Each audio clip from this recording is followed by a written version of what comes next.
Hello. I recorded this video before the massive update that Football Manager released, kind of 36 hours after the actual scheduled release date of the game. I mention it later in this video as well that it's about to come out, and this is me from the future just a little bit having played in that update for 2 days.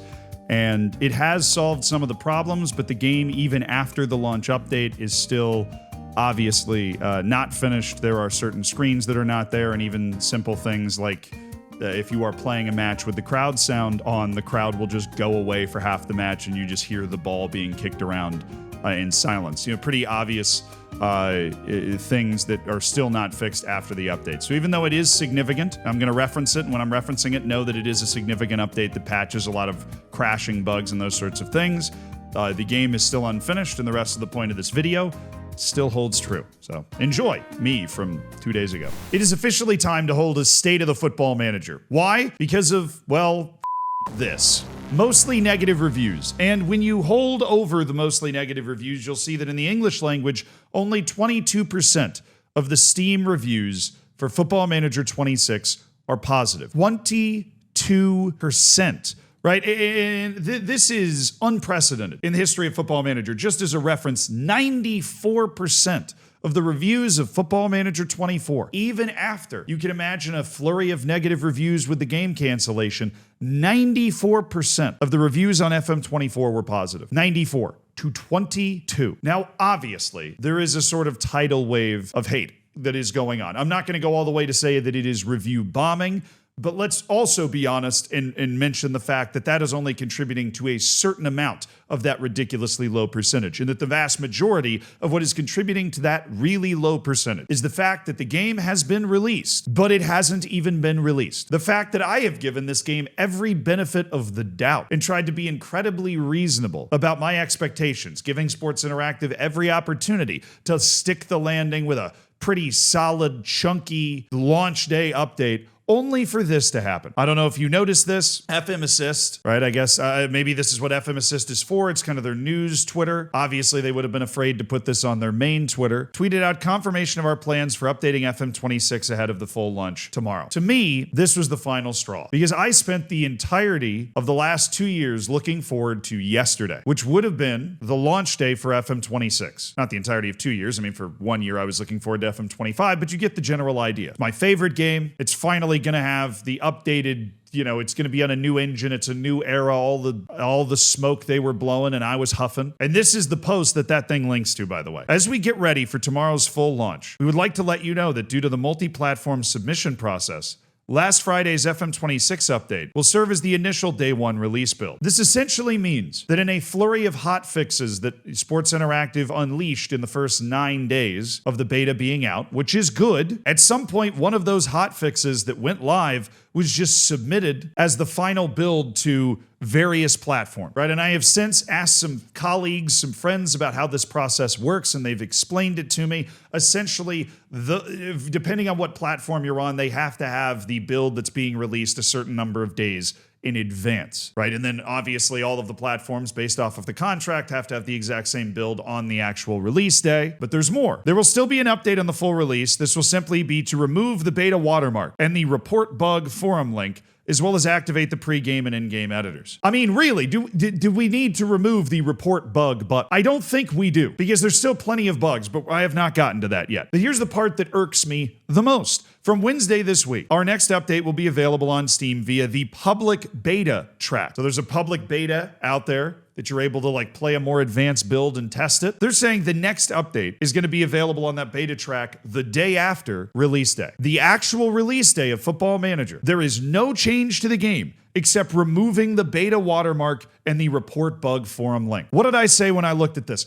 This is the last straw for me. When I got the alpha, I played it, and I saw the potential, and it had a lot of bugs. I didn't get to play it for that long. I chose not to play it for that long, so that I could get the fresh experience for the video, and then played it 90 minutes on stream. And you don't get through all of the screens when you do that. And I loved the match engine, and I thought the UI had a chance to be really cool. It was clunky, it was buggy, it was an alpha. I gave it a 9 out of 10. The beta comes out, has a lot of the same issues in it, and as I start to play an actual save, after a day or two, I find screens like the training screen. Screens that, just for whatever reason, are objectively worse than they were before the game was moved to Unity. There is nothing on this screen after you click on a training section to tell you that's where you need to click to go through all of these different sections. And to be quite honest, the presentation of information going on here is diabolical. I would go so far as to say that a screen like the training screen is unfinished. And what I can absolutely tell you is that the moment I cracked that open, I decided to automate my training because I didn't want to deal with it. And I'm a sicko. I am the person that should be wanting to do their training. I'm the target audience for this mechanic. And I just pushed it away on the responsibility because I just didn't want to deal with the way that it looked. So the more I played the beta, the more I got into a save, the more I ran into stuff like that. I don't necessarily have a problem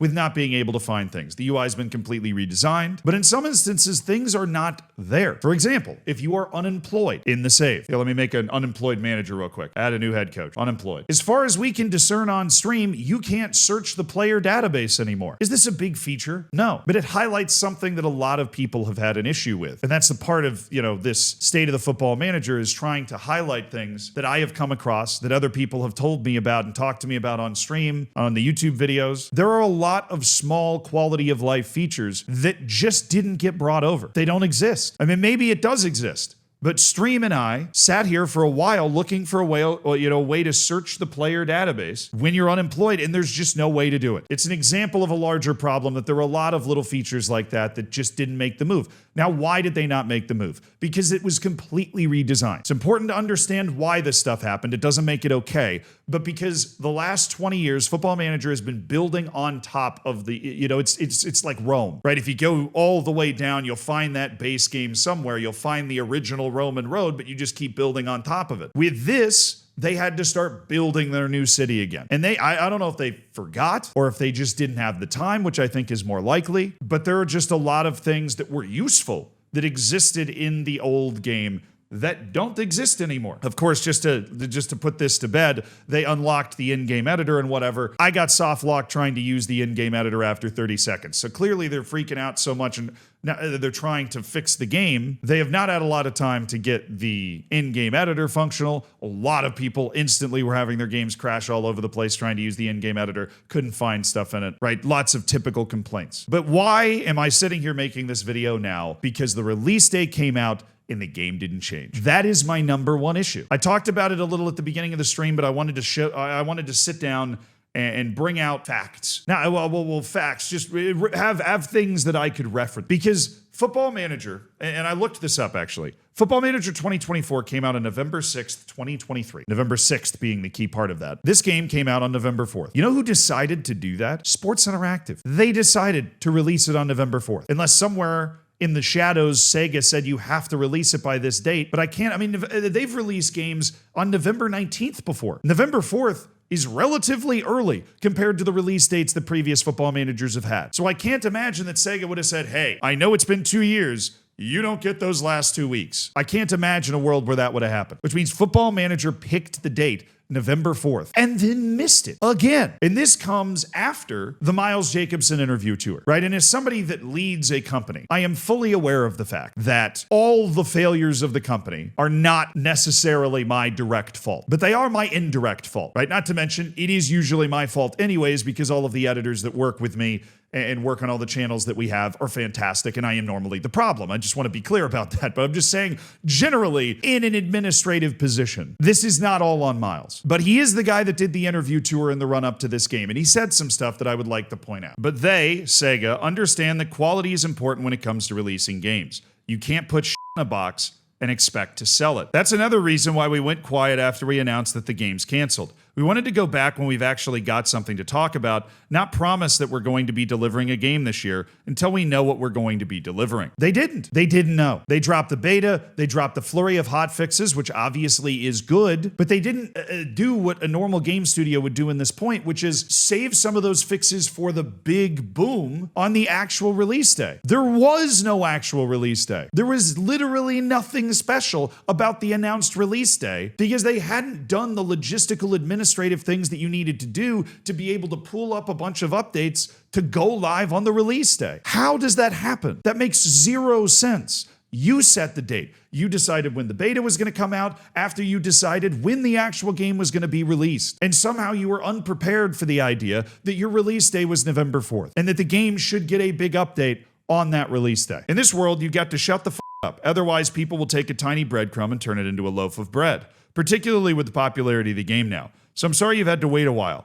but this is the right time to be talking about it. I mean, I'll be honest, I don't think it was. I don't think it was. Now, why do I think that this happened, though? I think there's a pretty obvious reason that this happened when you assess those interviews that Miles did leading into all of this. And that is this kind of section right here in the Athletic article we're looking at right now. It's not what FM25 was going to be because that was a mistake. There is a lot of FM25 in there. There's also some more FM24 in there than there was going to be. And there are some things that we already had down for FM26 that are now in there. This was not a game they spent 2 years building. Whatever they were building to make FM25 clearly was terrible and not good. But at that point, they realized that they were maybe going in the completely wrong direction. And they made the decision, it would seem, to instead of keep building upon and polishing what FM25 was, to pivot again and try to throw together an FM26 that was different, right? Try and bring in more FM24 things in there. But of course, you're not really able to do that because you have to replicate everything in Unity. They're not building on top of that old city anymore. They're building their new one. So now they're sitting here trying to do that, and they just didn't have enough time. And it just feels painfully obvious. Because game studios that have had enough time to develop a game, you don't miss release day. You don't miss release day. It doesn't happen. That's a line in the sand. That's a red herring. That's a thing that you see, you instantly know something's wrong, right? Part of Miles Jacobs' press tour was saying, we don't want to release a game that isn't going to be good value for money for people. This game still might be good value for money for people. I'm not going to go after him too hard for that, right? To be perfectly honest, I've enjoyed playing it for the most part. But also, to be perfectly honest, I'm easy to please. I am. I always have been. I'm not even necessarily talking about the quality of the game outside of the crashes